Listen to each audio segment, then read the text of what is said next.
179 alpinistë nga gjithë Shqipëria ngjitën në majën Marg Zagora në Theth. Parku Kombëtar Alpet e Shqipërisë në këto ditë marsi u vizitua nga alpinistë dhe turistë apasionuar pas ngjitjeve në mal. Ministrja e Turizmit dhe Mjedisit Mirela Kumbaro ndau në rrjetet sociale momente nga ngjitja në Alpe e një grupi të madh alpinistësh.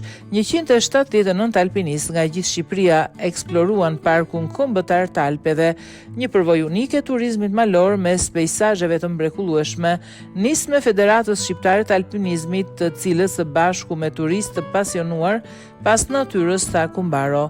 Në këtë ekspozit, 179 alpinistë nga 16 ekipe të vendit tonë u ngjitën në majën më të lartë të qafthores Marg Zagora, apo siç njihet ndryshe si Binjaket e Thethit, në lartësinë 2313 metra mbi nivelin e detit, duke sfiduar kështu vështirësitë dhe rreziqet që shoqërojnë stinën e dimrit në këto zona.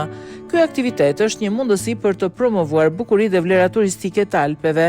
Parku Kombëtar Alpet e Shqipërisë, një nga teritoret më atraktive dhe më magjepse të trevave shqiptare, me bukuri të shumta natyrore dhe pasuri të mëdha turistike, tërheq çdo vit të apasionuarit pas ngjitjeve në mal.